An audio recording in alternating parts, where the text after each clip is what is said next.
The Chargers and Rams got wins on the road Sunday. 4 interceptions by the Chargers defense sparked a 17-13 win in Atlanta. Rookie cornerback Tarheeb Steele returned one of the interceptions, 61 yards for a touchdown. The Chargers are 8-4. They're at Kansas City next Sunday night. The Rams are back at 500 after a 21-14 win at New Orleans. The Rams are a game and a half behind Seattle in the NFC West. The Lakers hung on for a 1-point win at Utah. Impressive double-double for LeBron and Anthony Davis, 33 points and 13 rebounds for AD.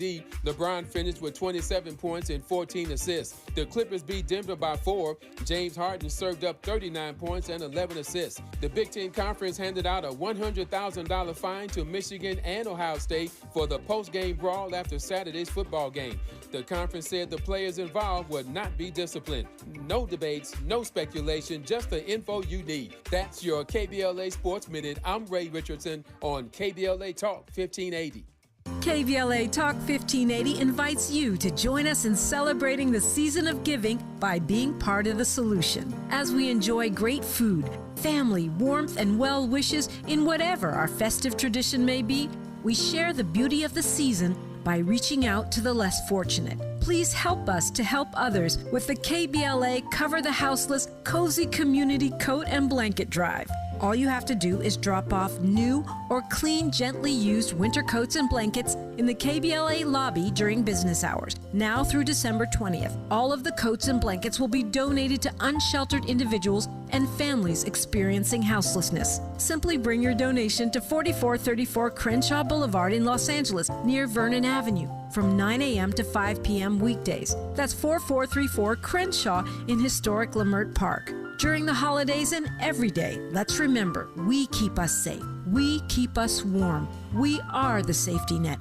And together, we can cover the unsheltered. Get caught up in the spirit of the season, the spirit of love. Make a difference with your friends at KBLA Talk 1580.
Live from historic Leimert Park in Los Angeles, California, I'm Tavis Smiley, and I'm so glad to see you and me back in stride again.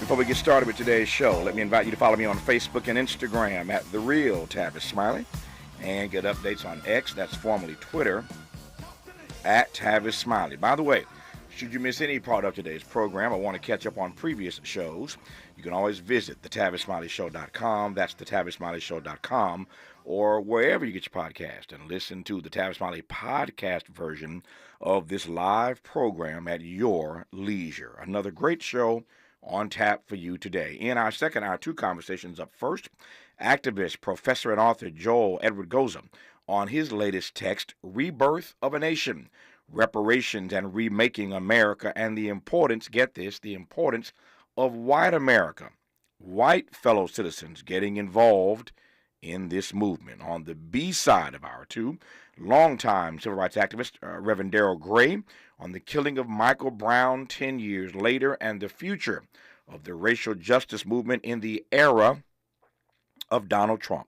In our third hour, distinguished professor and renowned philosopher Lewis Gordon on how we navigate the anti-blackness policies of the next 4 years by cultivating what he calls a consciousness without fear. Cultivating a consciousness without fear. I have a list of philosophers, a group of them who I talk to throughout the year, in regular intervals, and I'm always delighted by these deep dialogues with these brilliant philosophers.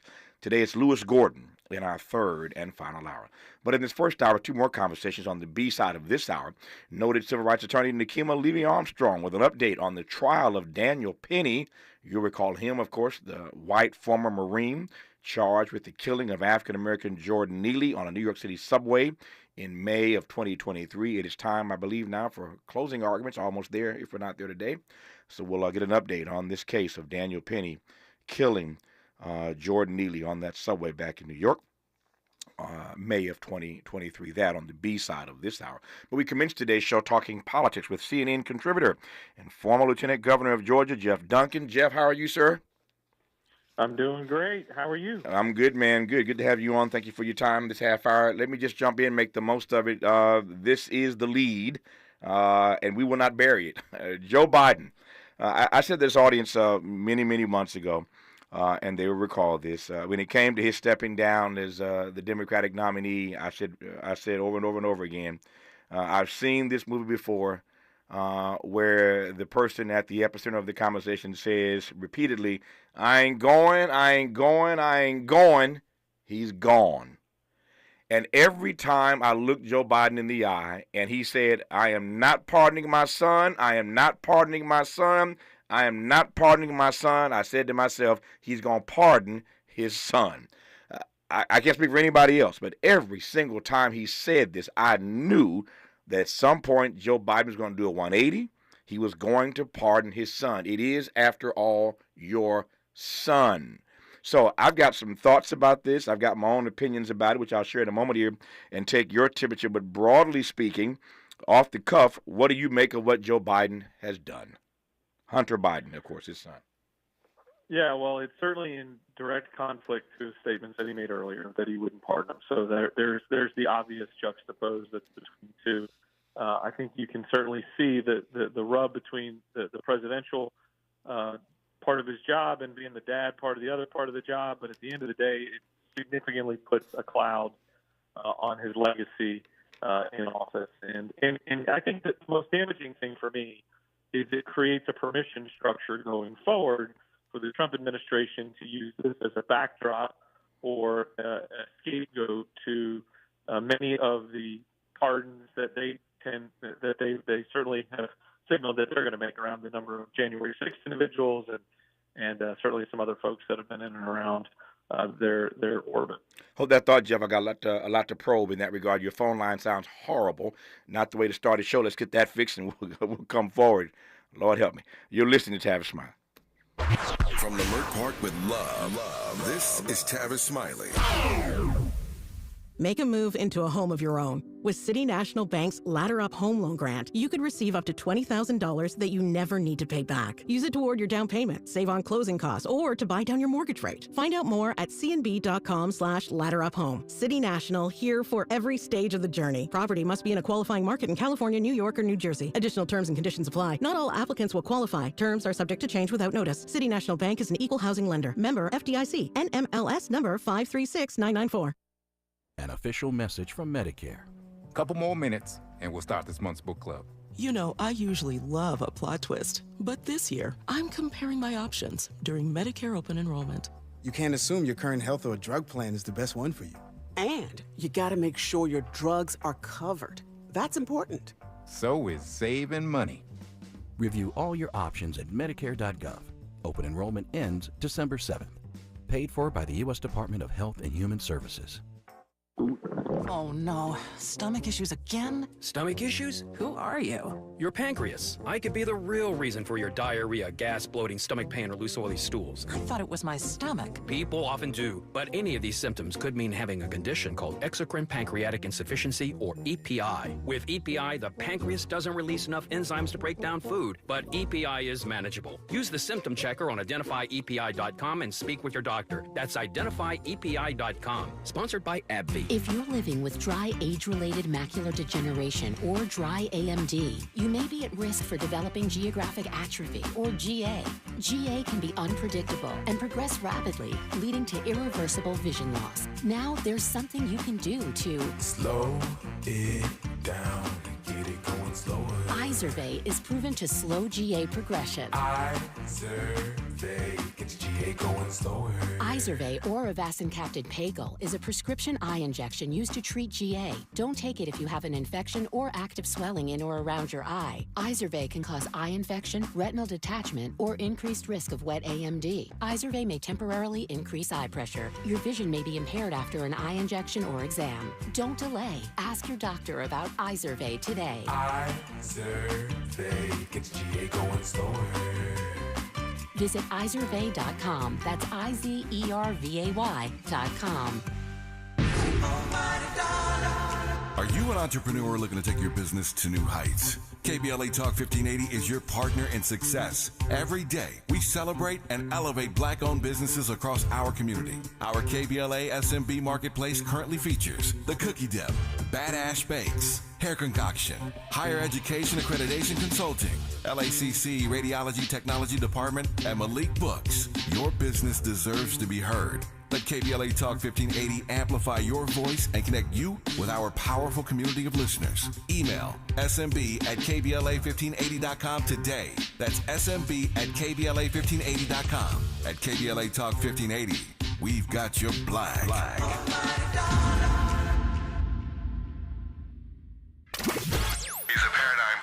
And the top-rated African-American talk show host in the nation, according to Talkers Magazine. You're tapped in with Tavis Smiley right now. Tavis Smiley and the former Lieutenant Governor of Georgia, Jeff Duncan, who we're going to switch lines and get him on the phone that we can hear him on.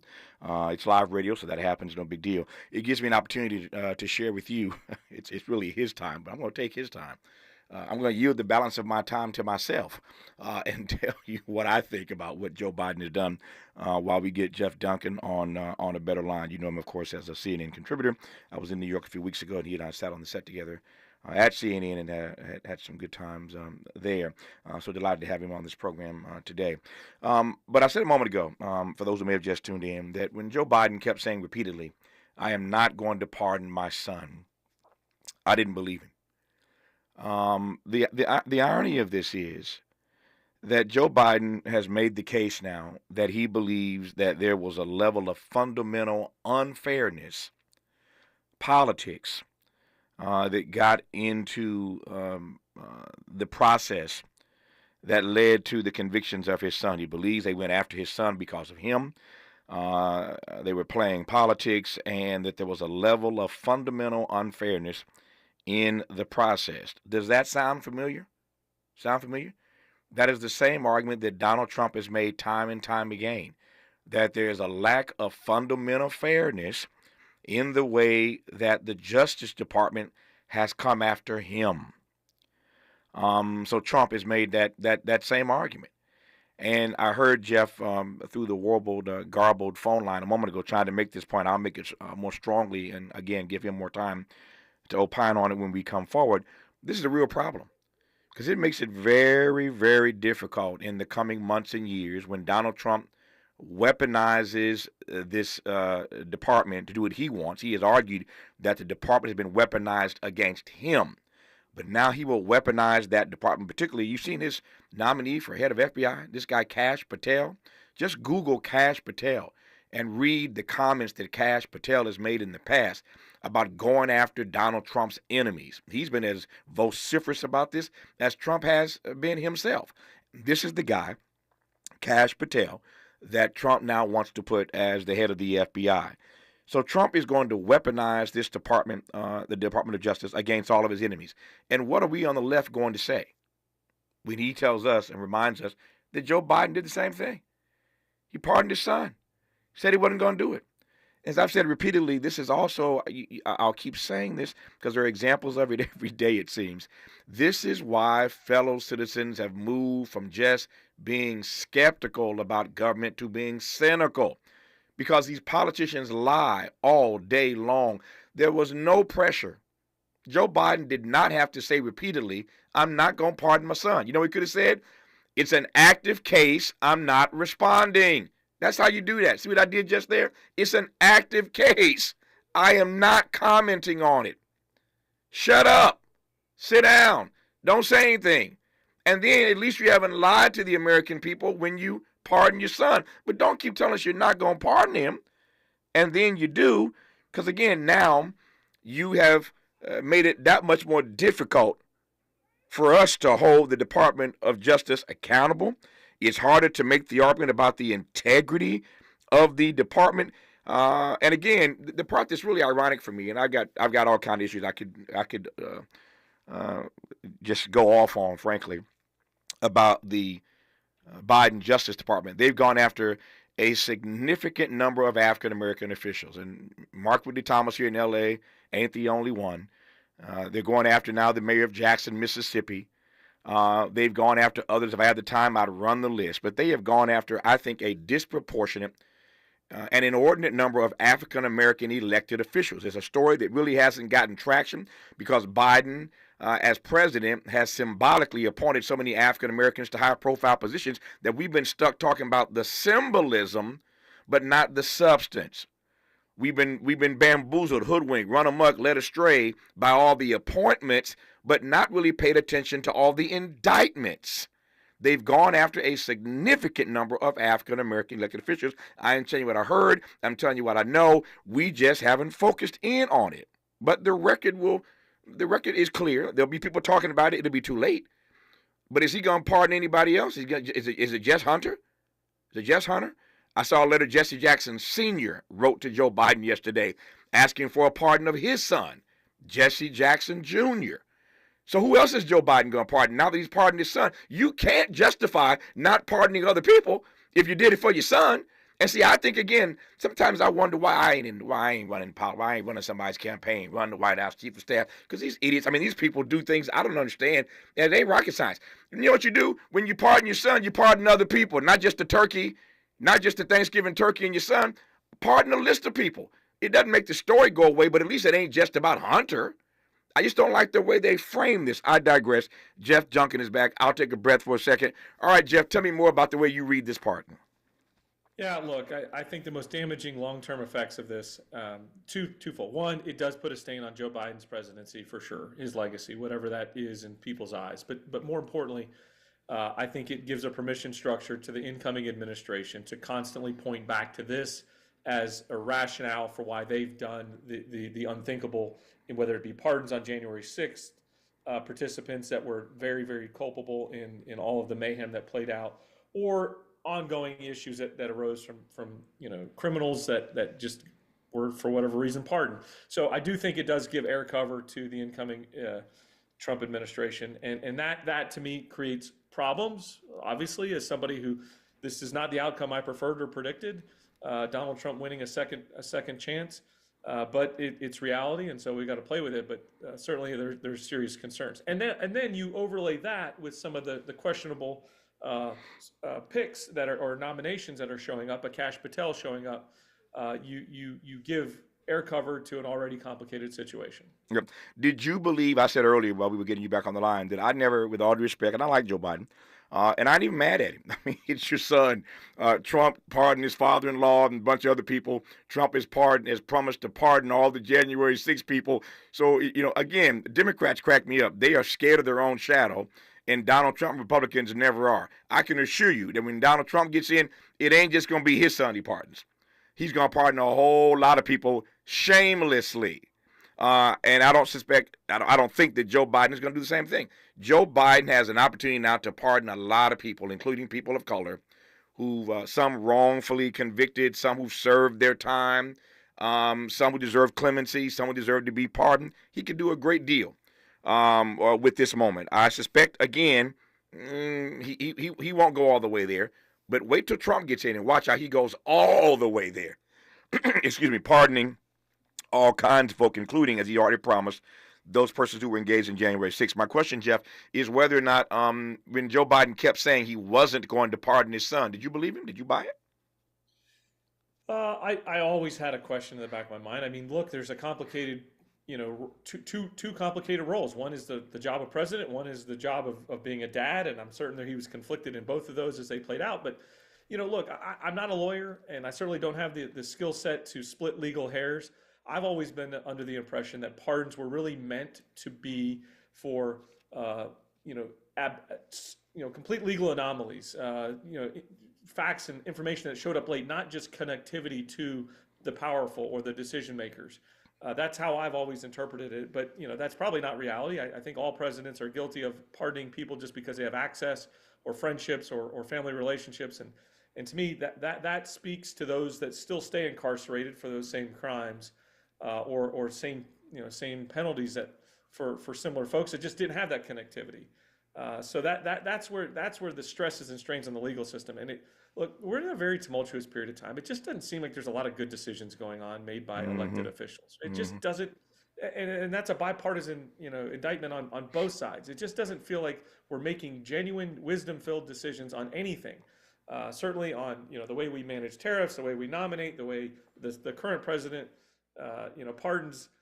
All of that just seems like this isn't the best moment in time for our country's decision making.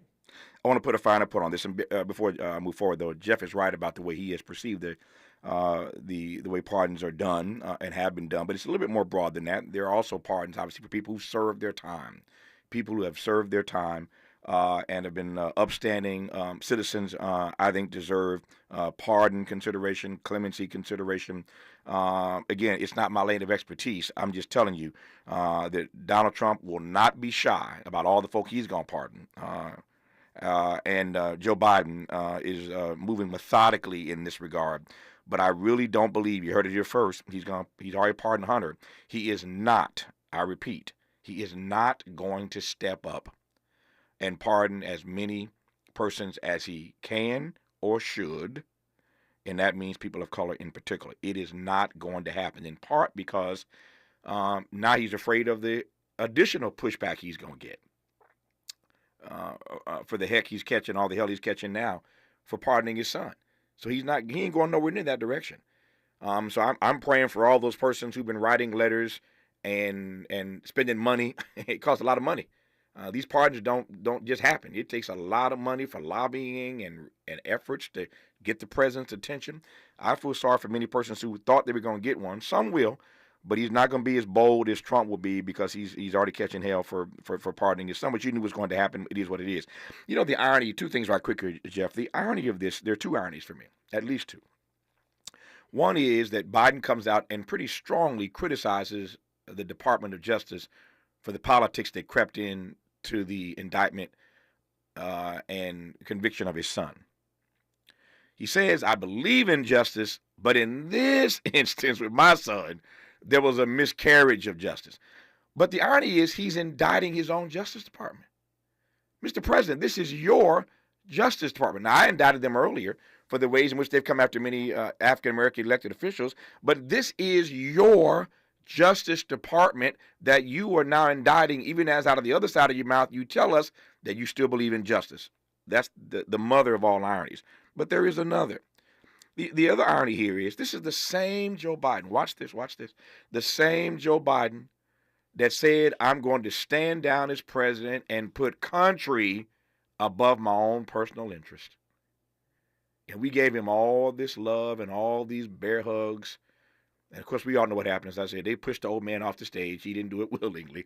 But the spin was, Jeff Duncan, that I'm putting country ahead of my own personal ambitions, my own personal issues above my own family. I'm standing down for the good of the country.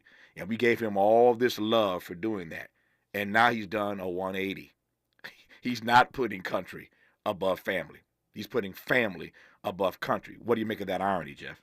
Yeah, there's certainly been a whole bunch of conflicting messaging and strategy and decisions throughout this entire recent period of time. But I will point to, I think, and like I said, I'm not a lawyer. I don't even get to play one on TV. But from what I understand and extracted from some of the information was that the part that seemed to be the only part of the Hunter Biden situation that seemed to be politicized was this a plea deal that he had reached and then all of a sudden got blown up, and it seemed like there was some political pandering going on inside of that decision-making process. But yeah, I don't think it's a good spot to throw sharp arrows at the Department of Justice, which is his Department of Justice. I don't think that's a helpful step in the right direction.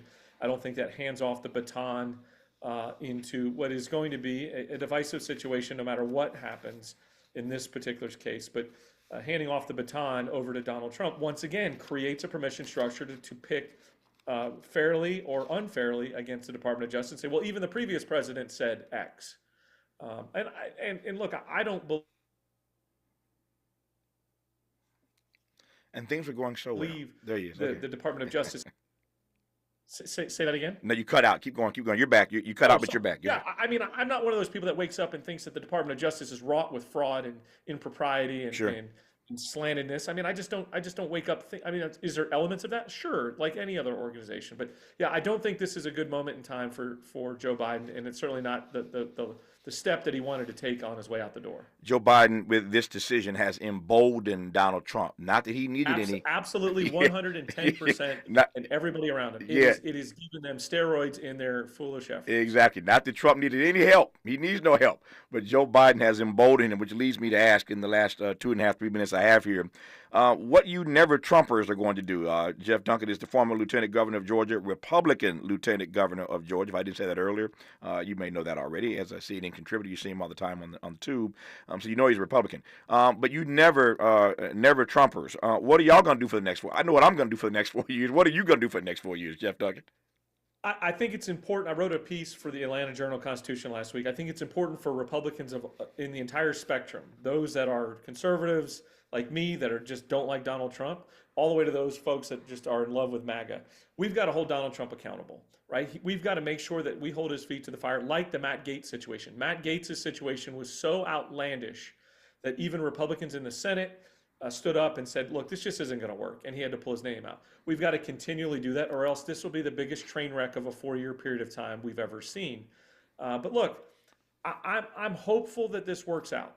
I'm hopeful, but I'm not optimistic. History's a great predictor of the future. And even as we watch these decisions getting made in these nominations, it is troubling more and more every day to watch where this goes. This is grievance-filled politics. This is a game that doesn't solve anybody's problems. This is a self-centered approach. I hope it all changes. I hope I'm wrong. I genuinely do. I'm a big fan of America. I'm just not a fan of Donald Trump's. Yeah. I'm not always right, but I was right about the fact that Joe Biden eventually stepped aside. I was right about the fact I did not believe he would not pardon his son. We were right about the fact that Matt Gaetz was not going to survive. The other prediction I've made is that Hegseth is not going to make it at defense. I'm not sure about that, but I may be wrong, but I think I'm right about that. You mentioned Matt Gaetz. Right quick, does Hegseth survive at defense?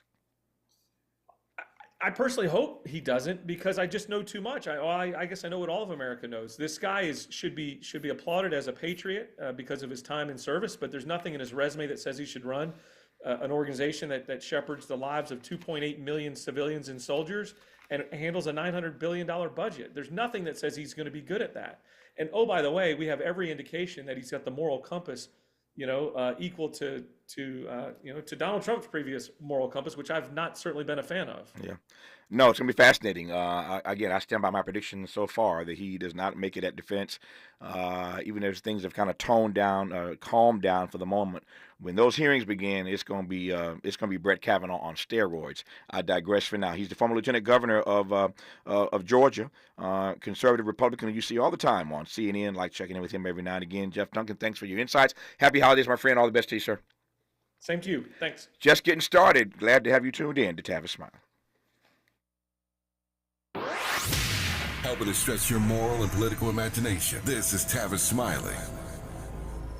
Paid for by government.com. Did you know? The United States Mint has issued a new Morgan silver dollar coin in proof condition for the first time. Not only that, they are also minted in 99.9% pure silver for the first time ever in history. Coin experts are calling this an amazing opportunity for anyone that knows the enduring popularity of Morgans. But you must hurry. Only 400,000 of these legal tender silver dollars were issued. These first ever Morgan silver dollars are brand new with stunning mirror-like finish, minted by the iconic San Francisco Mint. Call now and you're guaranteed a new first ever 99.9% pure silver proof Morgan dollar. To learn more, call 1-800-973-9717. If you order now, you will receive a free coin collector bonus pack, a $25 value, free with every order. Call 1-800-973-9717 now to secure your new Morgan silver dollars before they are gone. That's 1-800-973-9717.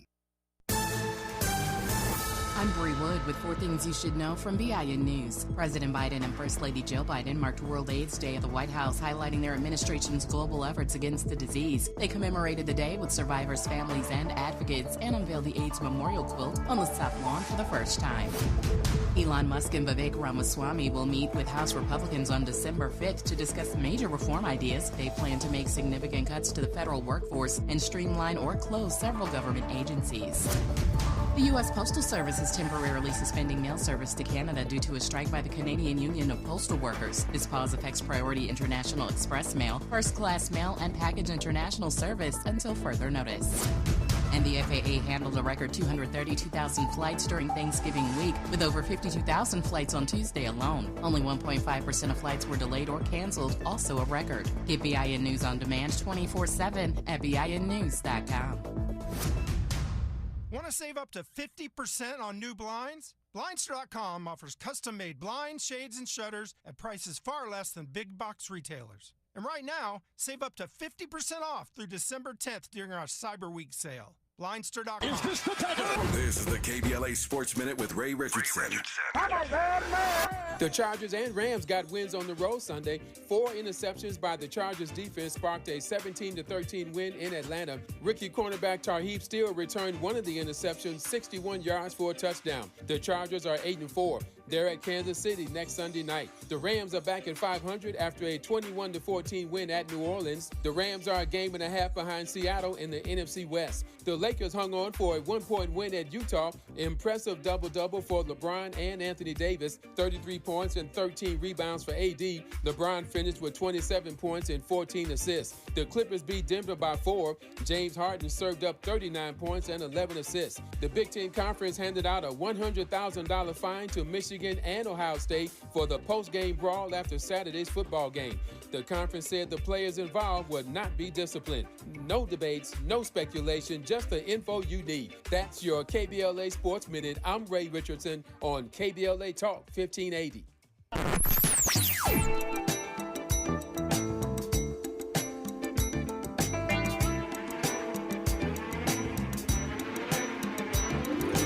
This is KBLA Talk 1580.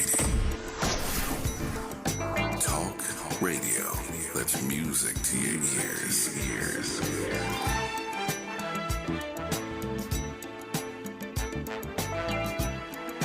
We're unapologetically progressive. KBLA Talk 1580. We've got a lot to talk about.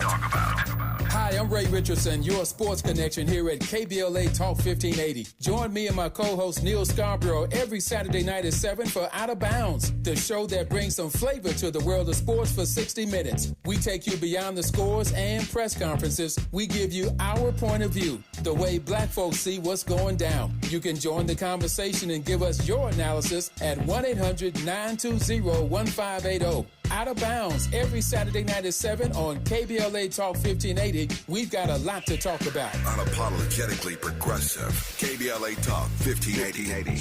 We've got your black. You like the style, though? Are you an entrepreneur looking to take your business to new heights? KBLA Talk 1580 is your partner in success. Every day, we celebrate and elevate black-owned businesses across our community. Our KBLA SMB Marketplace currently features The Cookie Dip, Bad Ash Bakes, Hair Concoction, Higher Education Accreditation Consulting, LACC Radiology Technology Department, and Malik Books. Your business deserves to be heard. Let KBLA Talk 1580 amplify your voice and connect you with our powerful community of listeners. Email smb@kbla1580.com today. That's smb@kbla1580.com. At KBLA Talk 1580, we've got your black.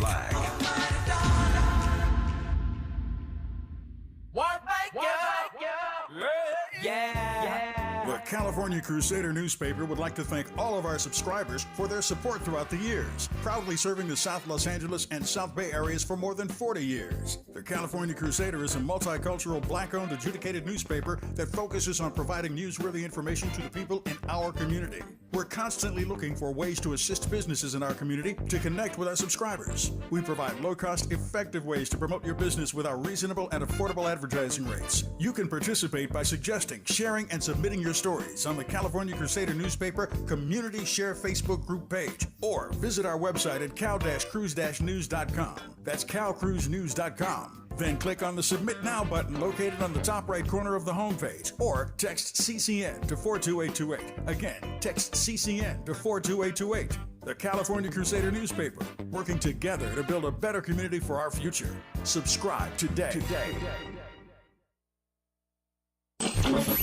Freedom is an endless meeting. So let's get back to it with Tavis Smiley. Tavis Smiley and renowned civil rights attorney Nakima Levy-Armstrong is our guest right now, Executive Director of the Wayfounder Foundation.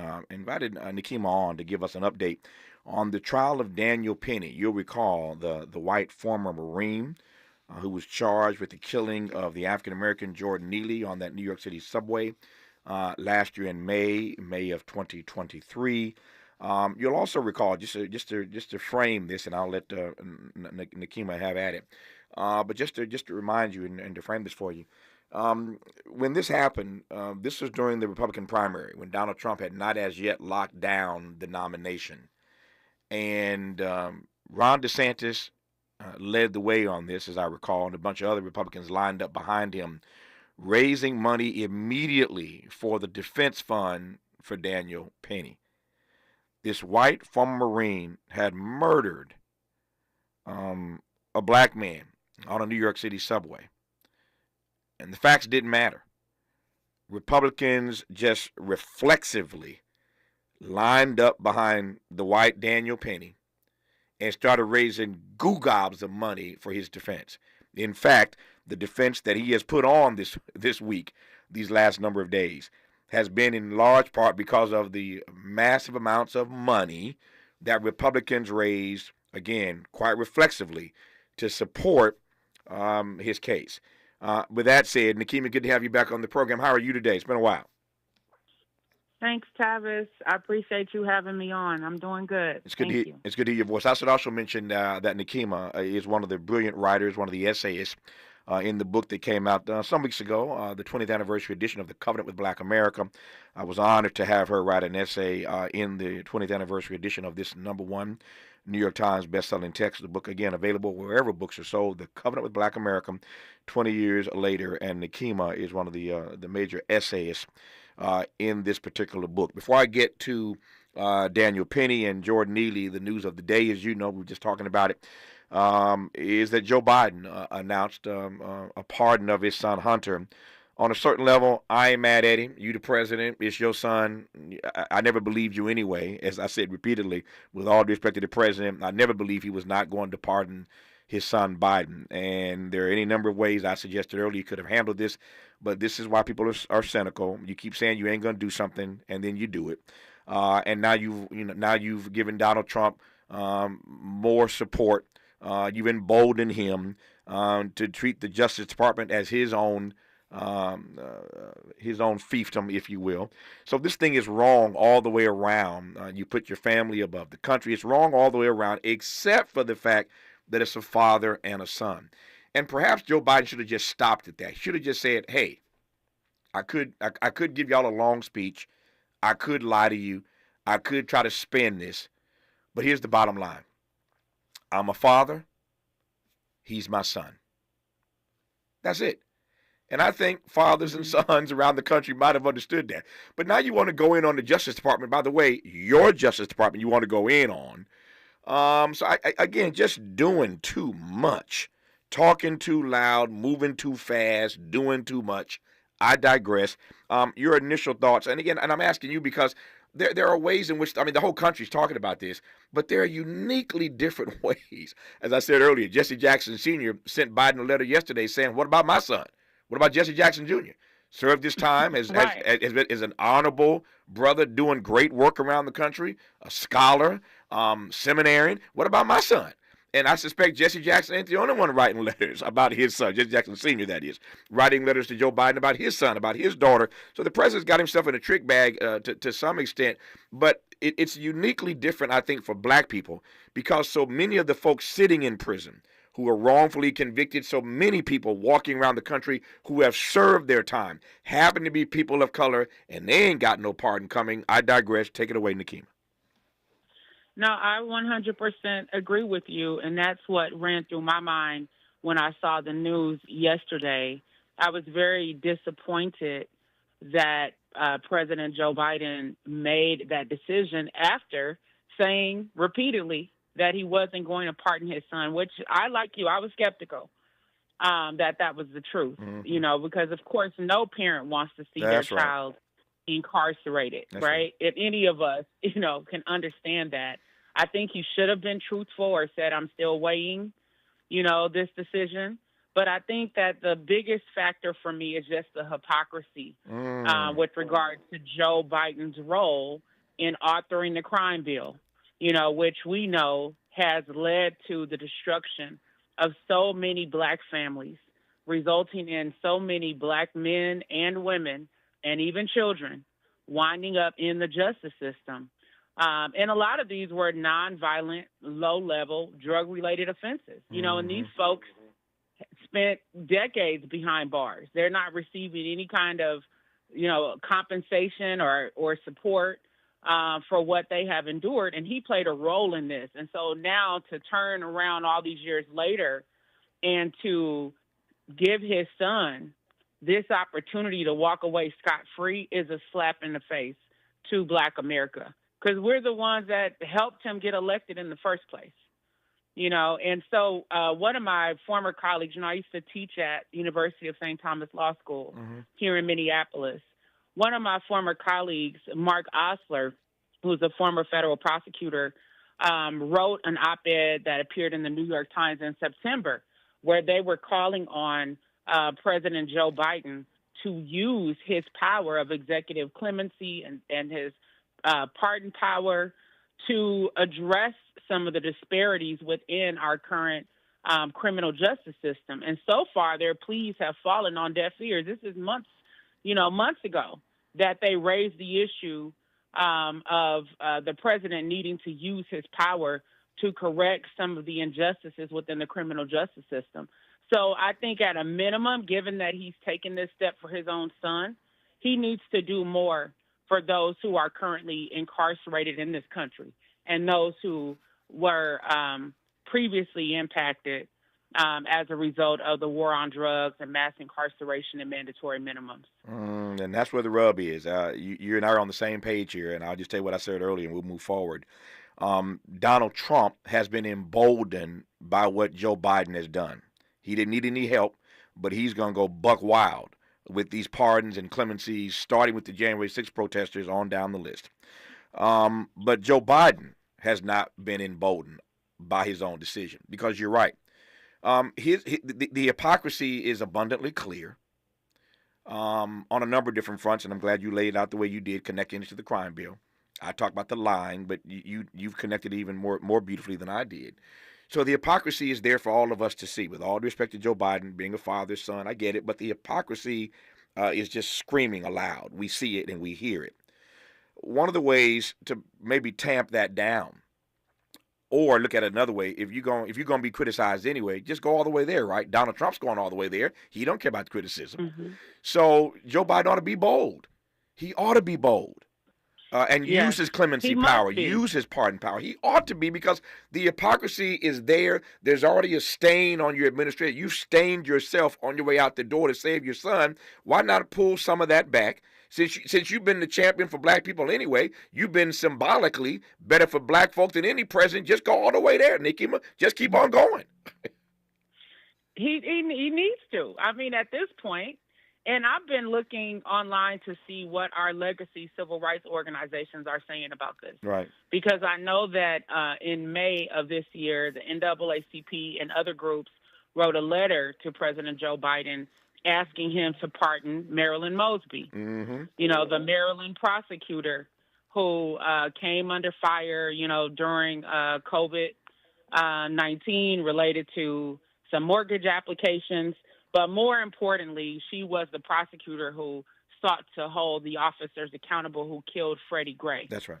And after that, since that time, she's been a target. That's right. And we know that, she had a trial, she was convicted, and so the NAACP asked for a pardon back in May.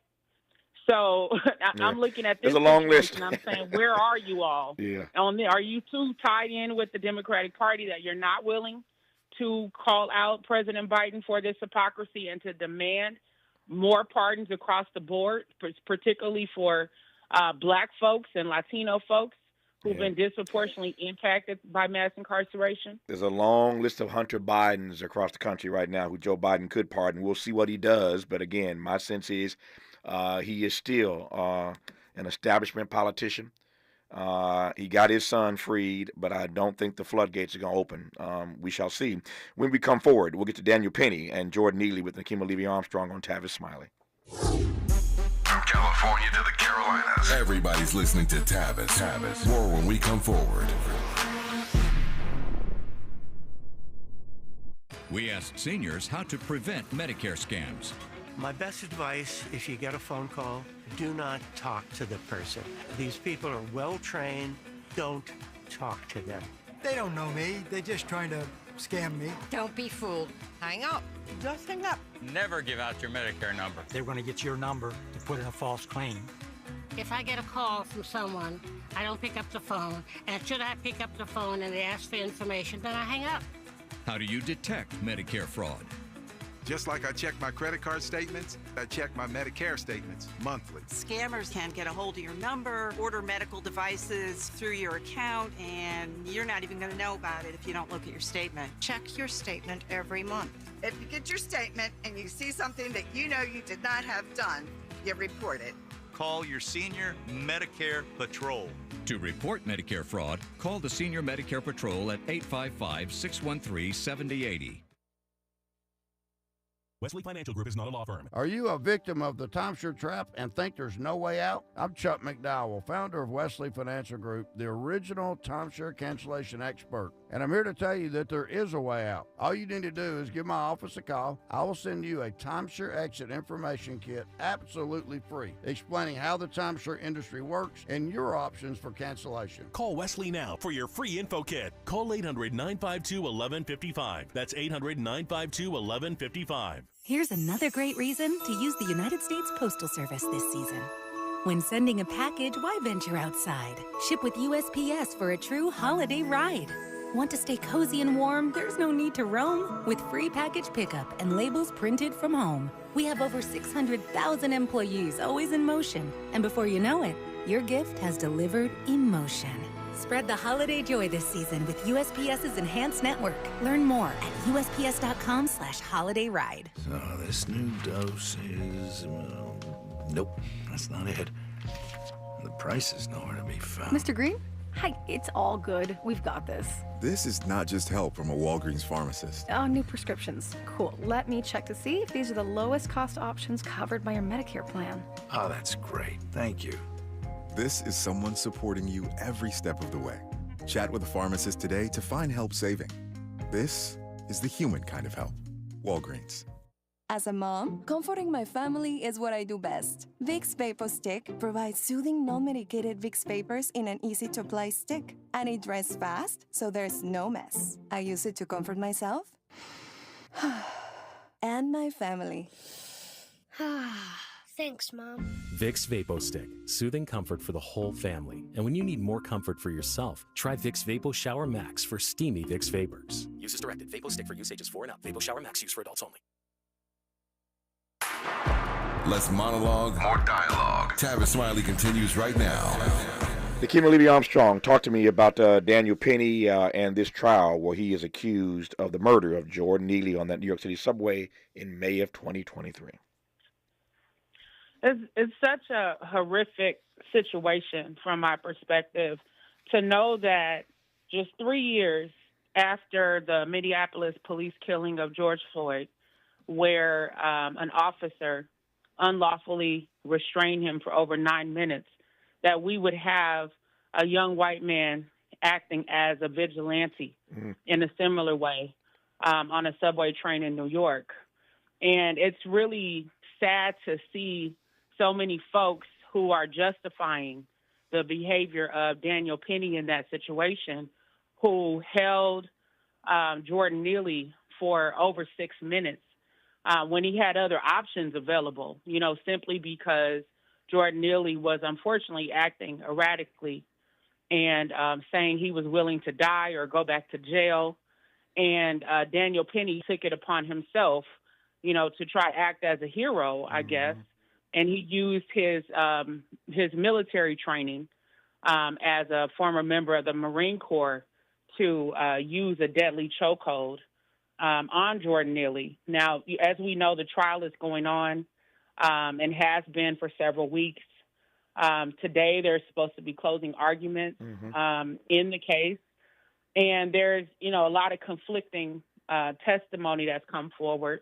So, for example, the city's medical examiner said that Jordan Neely's, that Daniel Penny's actions are what led to Jordan Neely's death. And meanwhile, the defense put forward a pathologist who tried to bring in everything under the sun except for the actions of Daniel Penny to try to justify what happened to Jordan Neely. Yeah. So it's just a sad situation. No, that's a very sad situation. As Nikema mentioned a moment ago, this trial started a month ago. So a month ago, we were on the eve of Election Day. Today is December 2nd, so a month ago, we were on the eve of Election Day, November the 5th, and so this story sort of got lost. But they've been at this for almost a month. I mean, literally almost a month they've been putting on their case. And today, our final arguments in this case of Daniel Penny choking to death Jordan Neely, a homeless man who, as Nikema said, was shouting on that subway car, acting a bit erratic. But that's no justification for you to be choked to death. I digress. More about this in our remaining moments with Nikema when we come forward on Tavis Smiley. This is getting good. Yeah, man. Tavis Smiley continues when we come forward. If you're like me, 60 and retired, making ends meet, especially here at the supermarket and drugstore, is tough. I'm so blessed to have found benefitscheckup.org. It's a free and confidential website from the National Council on Aging that connected me to $1,200 a year in programs that help pay for food, medicine, utilities, and more. Maybe it can help you. benefitscheckup.org. You know where you want to go in life, and City National Bank can help. City National knows the dedication it takes to build your vision for the future into a reality, and our team is here for you. We have a wide range of options to help, from personal savings accounts to interest-bearing money market savings accounts and more, all designed to help you get where you want to go. City National, here for every stage of the journey. Learn more at cnb.com. City National Bank is a subsidiary of Royal Bank of Canada, member FDIC.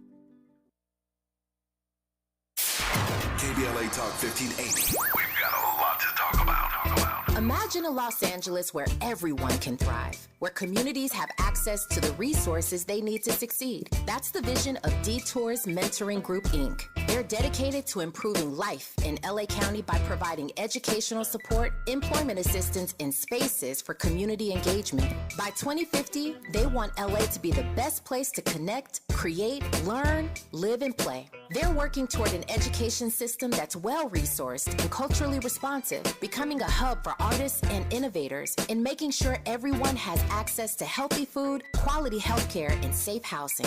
It's about building a future where we all have the chance to succeed. We invite you to learn more about their mission and get involved with Detours Mentoring Group, Inc. This is a community call to action from KBLA Talk 1580.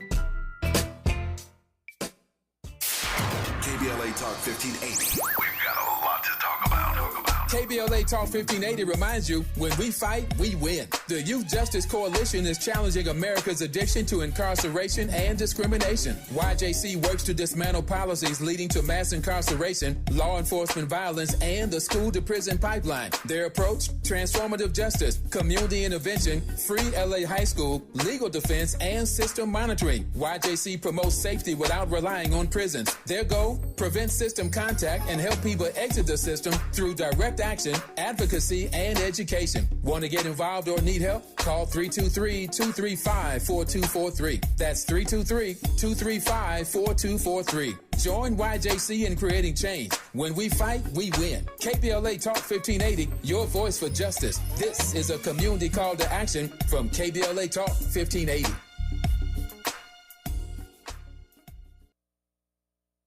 More honesty than you can handle. More empowerment than you can imagine. You're tuned in to Tavis Smiley. A bit of an update on what has happened over the last month during this case, and I'll give the last word to our esteemed guest, Nikema Levy-Armstrong.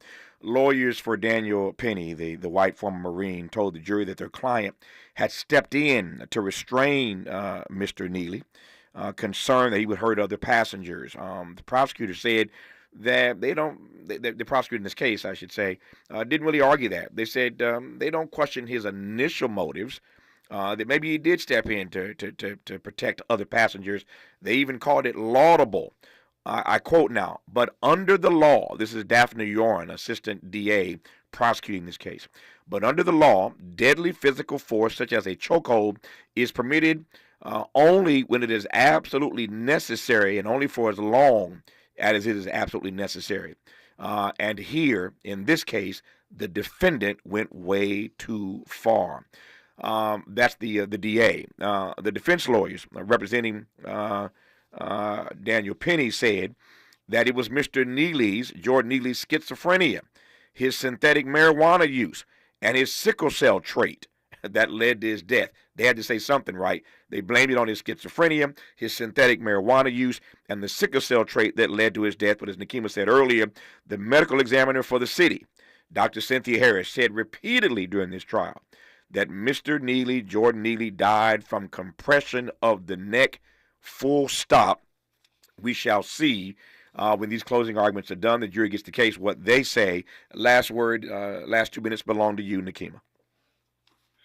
Well, I think it's important for folks to realize that although Jordan Neely was acting erratically, the reality is that within 30 seconds of his outburst, the train actually stopped and people were able to get off the train. Mm-hmm. So to me, that means that there were a number of options available. They could have simply removed Jordan Neely from the train if he was posing that much of a threat and flag down someone who could assist instead of Daniel Penny taking matters into his own hands as a vigilante in this situation.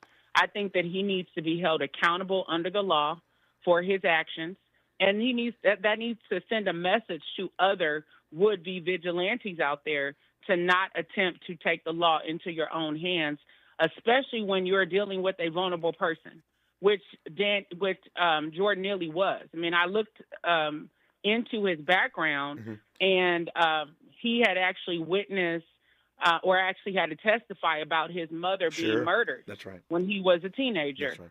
You know, and so think about the trauma. His family said his life unraveled at that point, you know, when he was a teen. But then I also think about the fact that one of the first things he said as he was giving his outburst on the train was, "I need food." Yeah. That is a cry for help. Why didn't anybody open their bags and give him food if he was desperate? He screamed that, crying out for that. He screamed that he wanted food and that he wanted to return to jail so that he could eat, and he didn't care if he lived or died, but he was hungry and wanted to go back to jail. That's what he was screaming. I digress for now. Nikema, I got just 10 seconds here right quick. I'm thinking of Jordan Neely, and I'm also thinking of Trayvon Martin. We've seen these vigilantes get away with this stuff before. Should we brace ourselves? I think we should, especially with the new president-elect coming in. We need to be prepared as a people. Renowned civil rights attorney, executive director of the Wayfinder Foundation, Nikema Levy-Armstrong. Nikema, good to have you back on. Thanks for your insights. We'll talk soon and see how this case closes, and we'll get you back on the line here. Thank you, Tavis. I appreciate you. Thank you for your time. More of Tavis Smiley when we come forward.